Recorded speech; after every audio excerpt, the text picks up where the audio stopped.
Thank you for joining us once again here at Relating Relationships, where we are addicted to good conversations with Uvosmuzo Mfwankosi Dlamini Ongnene Hlubula Dlele Salobamba Hlubilo Muhle.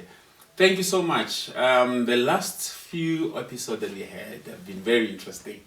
We spoke specifically about this one where we spoke about you want to get married to who? And we spoke about people who are saying they want to get married to somebody like their father. We spoke about those who say they want to get married like their mother. We spoke about how would you feel if you were in that relationship where somebody said, you must be like my father or you must be like my mother. And I think that question triggered a whole lot of internal conversations, because somebody came to me and says, when you asked that question, at that time I realized that I was actually not being fair to say I want my husband to be like my father. Do I want my husband to want me to be like his mother? So all that happened, and that was the foundation for the conversation we're having today. The conversation where we want to talk about, and we're going to have two separate sessions. We're going to have this session about being a mama's boy. What does it mean being a mama's boy? How do we even start being a mama's boy? Again, this is our own thoughts, and we want to hear your thoughts. And I promise, I said I'm going to bring somebody to come and share this platform with me today to discuss exactly that. And who else other than my wife, Uthero Ngosi? How are you doing, babes? I'm dark and lovely as always. Dark and lovely. Yeah. Introduce yourself. I keep on introducing you. Introduce yourself. Okay, my name is Terry Ngosi, and like he says, we are addicted to good conversations. Yes, we are. Yes, we are. Babes, I know you listened to the sessions that we did when you were not here. And I would like us to come now and discuss this one. Like I said, we're going to have a discussion where we're going to talk about maybe the pros and cons, if the way it works, for being a daddy's girl. And today we're talking about a mama's boy, right? And I think we sometimes need to understand why would somebody become a mama's boy, so that we can understand why they behave the way they behave. Mm-hmm. Which is basically we're doing a background check on what a mama's boy background might look like. Okay? And we're going to talk about it. We're going to also talk about how that affects marriages or relationships. When somebody can say, I'm married to a mama's boy. How is that a problem? Or is it a problem? So that's what I want us to talk about. And I think the first question that I'll ask is, what is your understanding when you talk about a mama's boy? Okay, let me just think.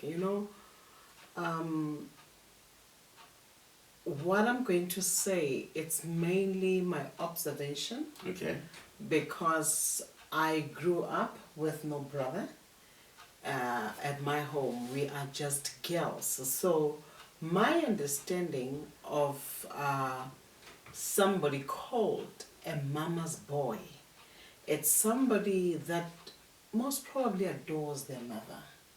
Okay. Most probably mimic everything that their mom is doing. Their mother becomes their role model. Okay.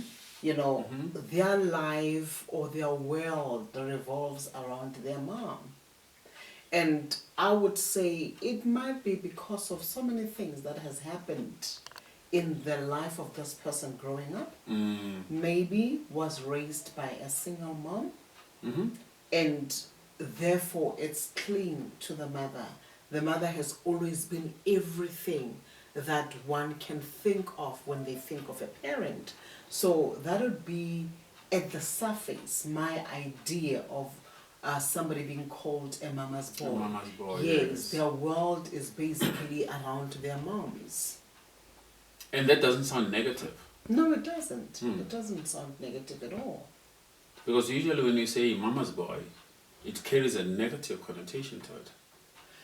You know, the thing is then, which angle are you looking at? And I would say we cannot just take a brush and paint this whole picture with the same brush. Like, we have those pros and cons, like we have advantages and disadvantages, even when they are both parents in your life.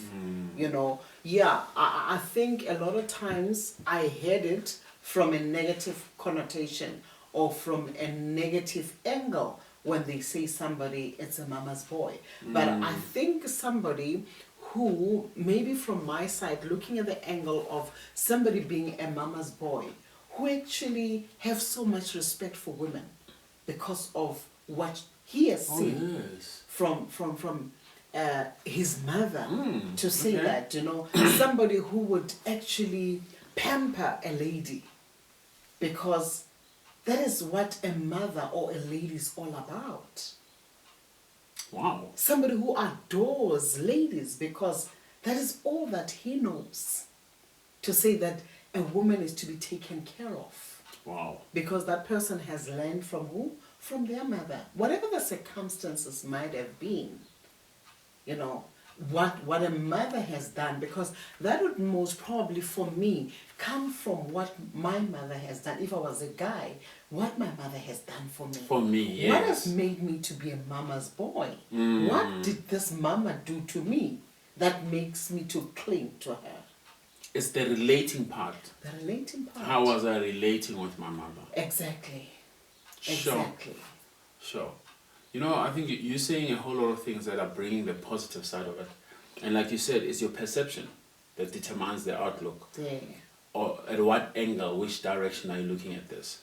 So I want us, because you brought this up, I want us to talk about, for the lack of a better word, I would say, how does a person, what are the possibilities that a person ends up becoming a mama's boy? One that I've looked at, and I just want us to look at it a bit, is I've seen how that has come out usually from a background that was a hard or difficult background.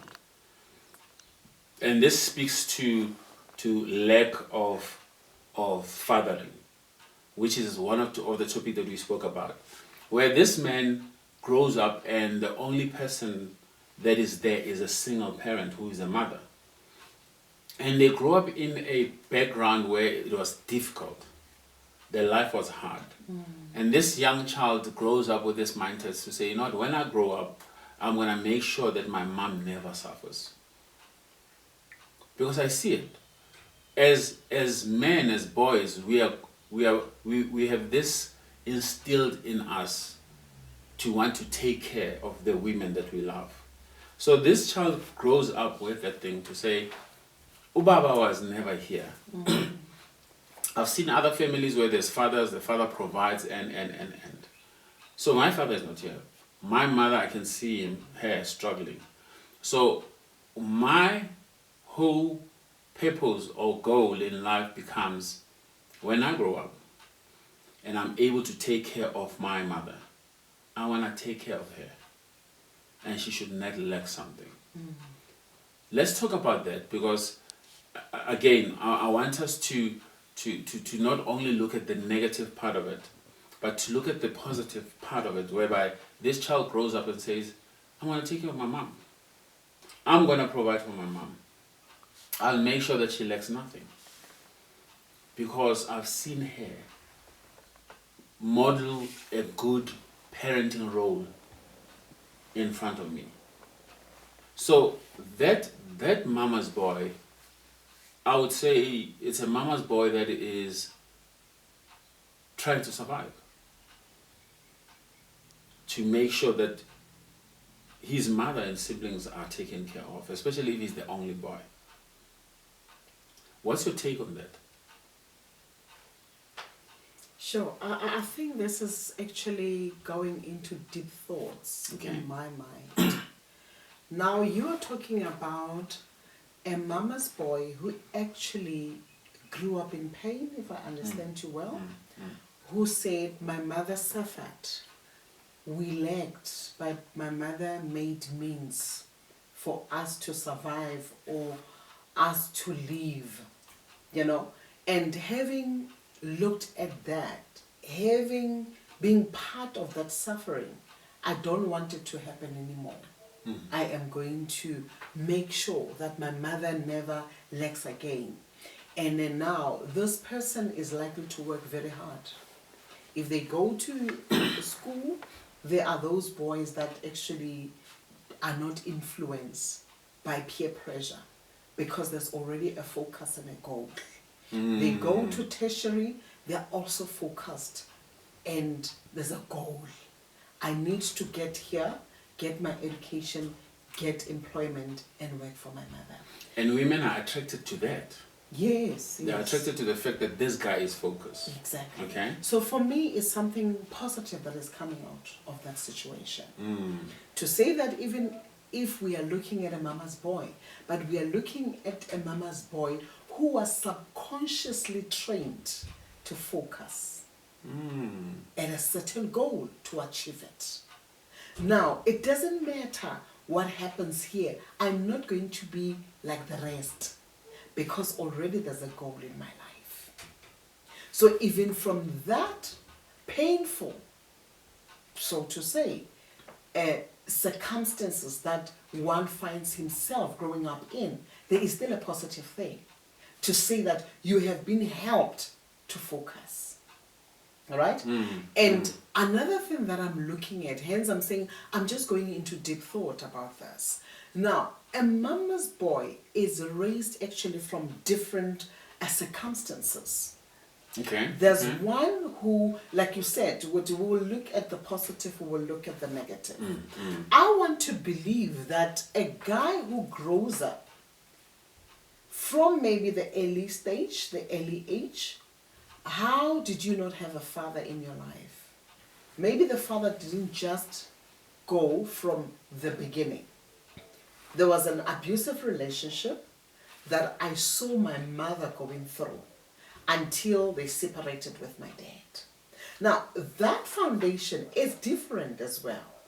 You know, it can bring other things from it other than just saying, I'm going to take care of my mother. Okay. I am going more to protect my mother.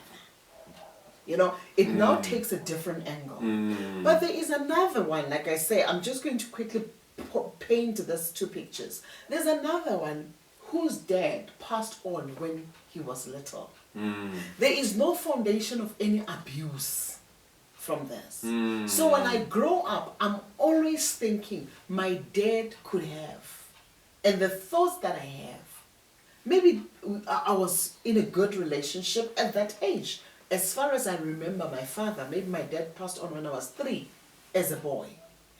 And it was a happy family until my dad passed on. Now, there is no foundation or anything laid about abuse. Me becoming attached to my mother, it's more of, I think I want to take the role of my dad, whom I think loved you. And I want to continue with that legacy, if it is called, to love you. But somebody who is coming also from the same background of a single parent, but having seen a father abuse, it's more, I want to protect you. I become a mama's boy in more of becoming a security to you as my mother. Sure. So I think then we look at different scenarios of how this can take you into the future. Wow, because the one that wants to protect, when he's older, he's still trying to protect his mother. Exactly. And that's why and we'll talk about that when they get into relationship and marriage, Yes. that the protection is first here and then here, right? But it's the background that you're saying. Because the other one is, the father is not like the father is not present. The father, I grew up in, let me say I grew up in Limpopo or Swaziland. In those days, all the fathers were in Joburg, working in Joburg. Month end, they will come home, right? So the father was not there socially, but was there maybe to provide, you know, kind of thing. But that sense of saying there is something missing here, and I see it affecting the one that I love, which is my mom and my sibling. A boy will grow up with, how do I balance the equation? How do I, because I remember funny enough, I was talking to my nephew. He is, how old is Sebongo now? 30. Like 30 or something. And I said to my nephew, I said, there was a time that I was very young, and I said to his dad, and I said to him, you touch my sister, when I grow up, I'm going to sort you out. And I remember he never forgot, because at one point he reminded me to say, when I belong promise to Zomba, you know, that protection, that wanting to protect the people around you, it's part of, I believe, the DNA of us as male species. So now you've painted the picture to say there is somebody who not only wants to provide for his mother, but wants to protect the mother. Because he has seen the mother not being protected and was not able to protect. And I can imagine the feeling that you would feel as a young boy of not being able to protect the people that you love. That when the day that you feel like you can protect it, you're going to do it with all your strength. But like you said as well, that background also instills focus on this young man. And women fall in love with that, naturally. They fall in love with somebody who's focused, who knows where he's going, who's not easily influenced. That's the person that has been brought up from that background, built by that background, that you fall in love with. And later you have a problem with it. And maybe again, we're just doing a background check on your behalf. There's another one, Dave, I want to talk about. Spoiled brat. A baby mama who, not a baby mama, a mama's boy, okay? A mama's boy who had everything was spoiled, right? This one can be, both parents might have been there. But like we know, they say that usually the boys will incline closer to their mother and the daughters their father. So this one doesn't have lack. He's given everything that he needs. So he's got this whatever I need should happen. I don't have to work hard for things. I don't have to struggle for things. And usually that would come from, and I'm just saying usually, would come from the protection that he'll get from his mother. Our producer earlier on was saying, when you look at Jacob in the Bible, Jacob was a spoiled brat. He was closer to the mother. He was a mommy's boy, right? Not because the father was not there, but because the mother gave him more attention. Now, let's talk about that one now, and we'll do the comparison between the two. Because now you've got one who has never struggled. So probably doesn't have the focus that the other one has. The one who was brought up through struggle. This one doesn't have a focus. There's nothing that has happened to him that has forced him to man up, maybe. Sure, I think it is a difficult one in terms of this, for me, will speak more to the mothers. Okay. You know, in terms of when I'm a mother of boys as it is, but I will always ask myself, am I raising my kids in a way that they would not be a problem to society? Am I raising my kids in a way that would not be a problem to somebody's daughter one day? You know? Because when we speak about spoiled brats, we're talking about, for me, somebody who has been given everything, who didn't have to do anything for himself, or who was not taught to even do chores in a home. And yeah, I don't know, that becomes my thinking around what is the spoiled bread. When we talk about the spoiled bread, unless if babes you have maybe more explanation of what a spoiled bread is. But now, if we are talking about somebody being a spoiled bread, like I've already said, it's somebody who is not taught the basic things of life. And that person, under general, becomes a problem, because as it is, I need to understand that my kids are not only in my world. Your kids are not only in your world. Exactly. There's a world waiting for them out there. And when they get to that world, will they be able to survive? There are unfortunate things that happens. My motto is, I need to raise my kids in such a way that if tomorrow I am no more, they can be able to stand for themselves. And by just teaching them to say that this is how life is. Sometimes there are other things that you would not have because I cannot afford them. But now somebody can say, what if I can afford them? Yes, right? yes. I strongly believe that there are other things that I'll not give my children, not because I can't afford them, but I can still afford them. But just to say to them, you must know, other times there are things that you will lack. Just teaching them the principles of life.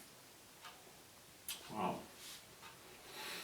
You just brought something else, which is interesting for me. We're talking about a mama's boy, but now you're talking about the mother. The mama who makes the boy mama's boy. Yeah.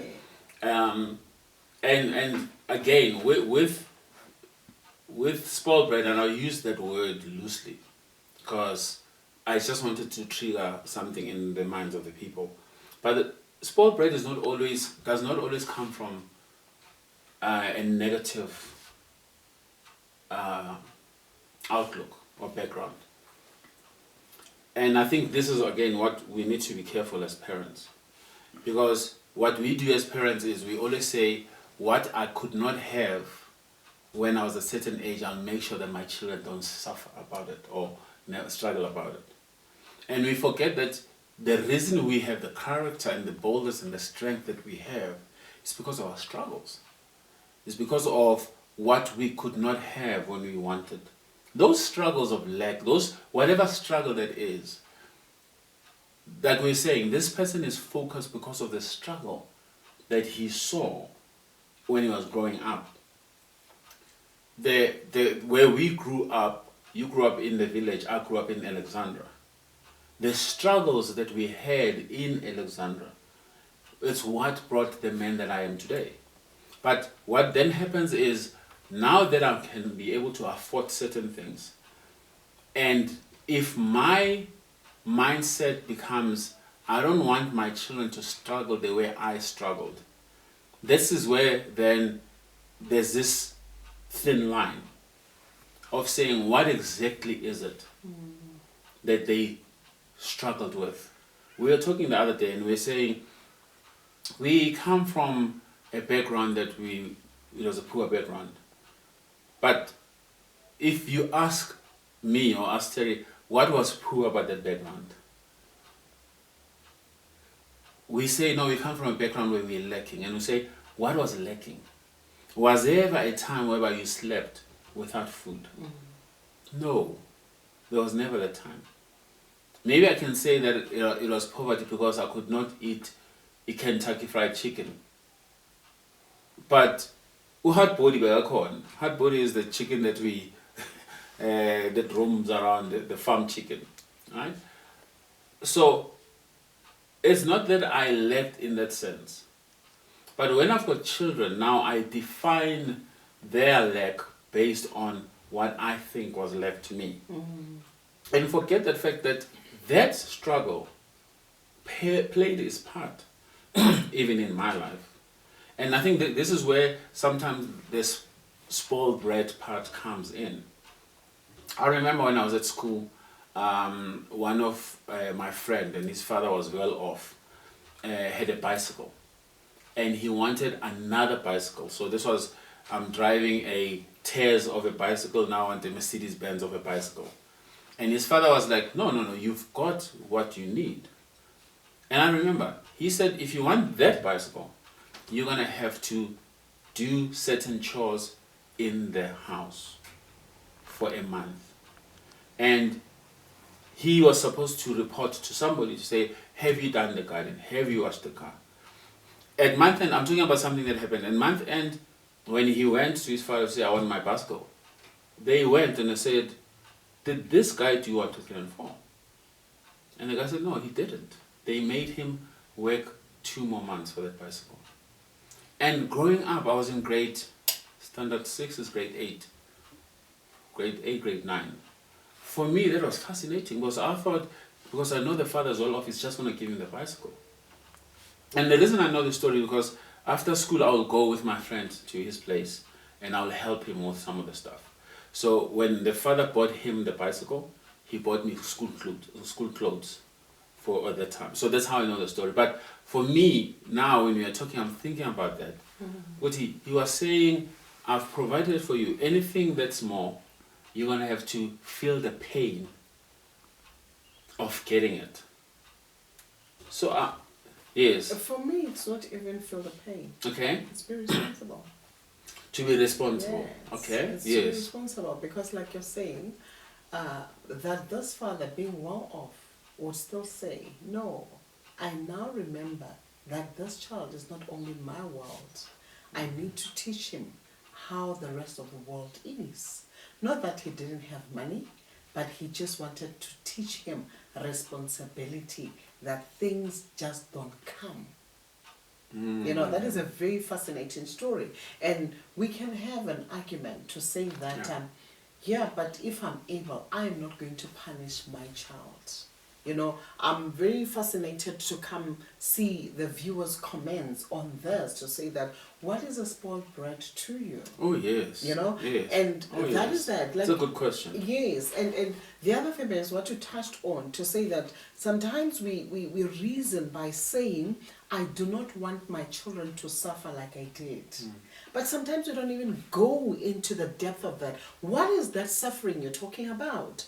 You know, you know, we speak about this, babes, and I go like, I didn't grow up suffering, you know, and yet I ate pap and murok, you know, and sometimes ate it with a sore heart, and we will be angry. Pap and murok again. Yes, we'll be angry at my mom, but I look back and I can't say I suffered. There's nothing that I suffered. That is how life was. I grew up having to fetch water from next door, you know, because in my home at the time, we didn't have a tap, or we didn't have that, you know, the village bombis. I don't know what they call them. Yes. You know, yes, but I cannot call that suffering. That was part of me growing up. And I cannot even compare to say that, Tina, we suffered when we were growing up because we didn't eat McDonald's. Boy, there was no McDonald's where I grew up. So that was not suffering at all. When today my children can just walk to McDonald's. That is the life that they're in. But as a parent, I am still responsible to teach them the principle of life. I am at the age where I am, not for nothing. I got matured in a lot of things. I got to understand a lot of things. And that is what I need to pass to my children. Babes, you said something that resonates with me. When you said, Guti, you understand that your children, you are bringing them up not for only their world, but for the world outside where they are. And you're giving an example to say, you know, now children can walk to McDonald's and have McDonald's and stuff. But I know many times how when somebody had asked for something, and because, like, for example, I want to give an example where we've cooked at home, we've got food to eat, and then our little one, if you go anywhere with him, the first thing that he says, "Sengilambile," you know, and now basically what he wants is, I want food takeaway. I don't want the food that you've cooked at home. And how many times you had to say, and I had to say, no, you're not gonna get 1, 2, 3, and 4. We are gonna go home. We've cooked. Somebody's made an effort to cook, so we're gonna go cook at home. And someone will say, but then you've got the money. Why? You can eat that food tomorrow. But what's the principle?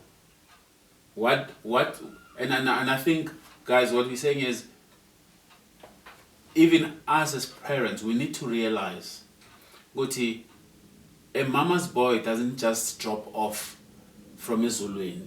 He's created by us. True. Right? And we yiti futhi who have a struggle when this child is grown and is struggling somewhere else, because we have trained them for the world that is with us or in our world, and we didn't prepare them for the world where they're gonna go out and be on their own. That's true. So, what else would you like to bring across as far as this is concerned before we wrap this up?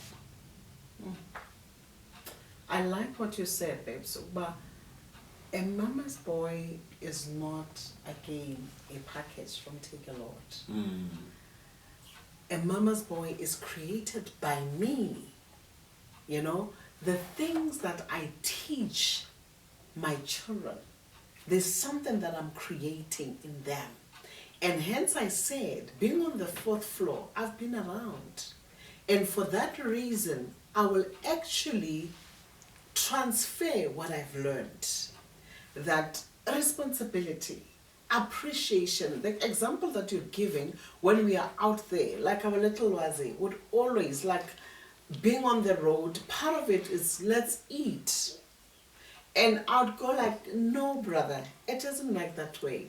Mommy has made an effort to cook for us. Daddy has made an effort. What are we doing? We are appreciating by going to eat the food that is cooked at home. Maybe sometime, yes, we will come. And of course, you actually, the thing that we need to learn as parents is, it's not about shouting at him. You're going to show it nicely. The principle of life, like in this case, is just to say, let us appreciate the one that cooked. Maybe later on, we can come back for an ice cream.